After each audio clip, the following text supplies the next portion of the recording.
Hey, how's it going everyone? Teysind here, and today I want to show you all the 3 rarest video games in my collection. This is a video response to MetalJesusRocks. He recently just did this video going through 3 rarest video games in his collection, as well as some other people who collaborate with him. And I thought this would be a cool way to show you all mine, because although these 3 games are incredibly rare here in Australia, some may not be rare overseas. So I think that may be really interesting to show you these, especially because these are taking into consideration things like Australian prints and stuff, and there are several games maybe here that, or not maybe, but there are several games here, I'd say a lot back on the PS2 and before, that got sort of limited Australian print releases or stuff, or maybe there's a lot of copies of other PAL or NTC releases here, but not the actual Australian print. So it'd be really interesting to go through. But to kick things off, start off with number 1, and that is Drakengard 2. This game took me quite a long time to find. Never seen this game in the wild here, but in terms of rarity, it may not be the rarest game if you want to go online to find it, but in saying that, going online to find an Australian print copy is extremely difficult, especially at times, and it may be even more difficult now with Nier Automata doing so well, and obviously Drakengard being the root of the Nier series and everything.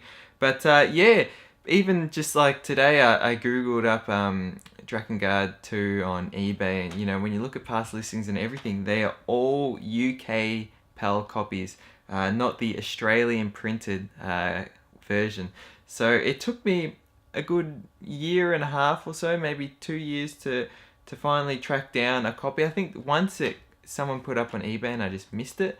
But other than that, they're always the UK copies. So I don't know why, there's just not many Australian copies flying about. Either there weren't many released, or people just don't sell this game. Either they hang on to it because they love it, or it's just sitting there in someone's collection. But really happy to finally get this, and also it wasn't that expensive at all, so that was really cool.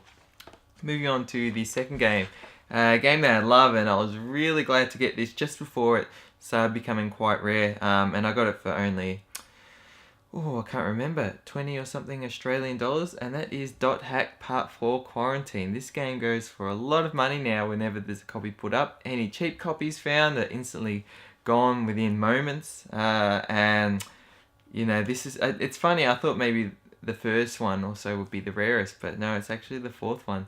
So I'm really happy to have this and the entire Dot Hack series in my possession. This is the only Dot Hack game from the original series I haven't beaten. I beat 1, 2, and 3, and then when I got up to number 4, there was a several years gap between me beating 3 and 4, and I got a bit lost with the story, so I thought one day I'll go back through them all and beat them again.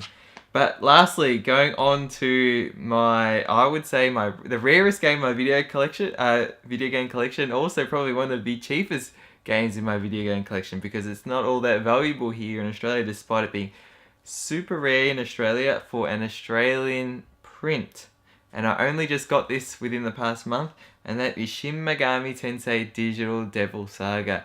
It has taken me over 3 years of searching on eBay weekly to finally find an Australian print of this game for sale, at least one that is affordable. So what I mean by that is they're both correct in a way, those statements, but 3 years ago was probably the first time I found this available, but not complete. So in saying that, someone was selling the UK case with the Australian disc, and then at the same time someone else had the Australian case with the UK disc. So I was like, I could buy them both and then just swap them, the disc, put the disc in the Australian disc in the Australian case, then I've got it and I can sell the UK one.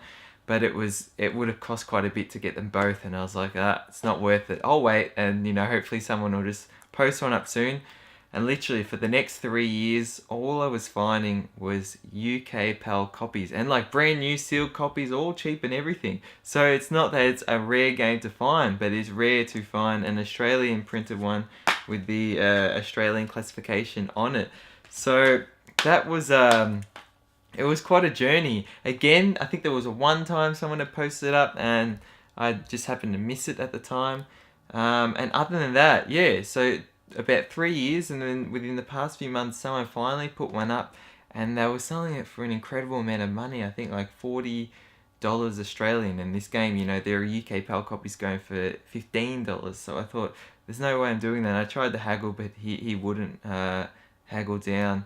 So I thought, you know, that was sort of an outlier there. And then, yeah, it was literally just a month ago. Finally, I found someone put up an Australian copy for only $10. Buy it now.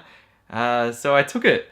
So it's been a long journey, and it's not just like checking weekly. Like, there have been cases where I'm checking daily, you know, just typing Digital Devil Saga, and every time I find a new one pop up, it's always a UK PAL copy with the Peggy 12 or something. And again, you know, I like to get the Australian copies, and not specifically for the rare, not specifically because it's rare or anything like that, just because it is the classification system of my country, and having all my games up until, you know, several years ago all being Australian, I thought, well, I'd like to make sure that when I go out hunting games, I do get the Australian ones, because we're seeing a lot of influx of UK copies coming into Australia, especially with PS4 and Xbox One and stuff being region free, because people can get those copies cheaper. And there's nothing against that, you know. It all depends on how you collect your games and how you like to play them, and it doesn't matter if you're playing an Australian copy or a UK copy, they're still the same. I think all PAL region copies, or maybe there are some areas in Europe where they may differ slightly, but I just thought, you know, I'd love to get an Australian copy, and I did it. So there we have it. They're the 3 rarest video games in my collection. Some honourable mentions I could say is Final Fantasy Anthology, again, Australian print. Legend of Dragoon, Australian print. Maybe not super rare, but super expensive in Australia for the Australian print. It's usually at least $150 Australian. I know that in North America, the NTSC copy is much cheaper and more common. And again, there are, you know, lots of import games I could add to the list, but I didn't want to count them in this because, again, any game that I get that's imported could be considered rare in some form here because it was never sold here, but it may not be rare overseas. But yeah, anyways, let me know either in the comment section below or video response if you wish, what are the 3 rarest video games in my collection. Again, I just want to thank MetalJesus for even doing this video. Anyways, thank you so much for watching. Thanks for liking, sharing, subscribing, and until next video, stay spot on.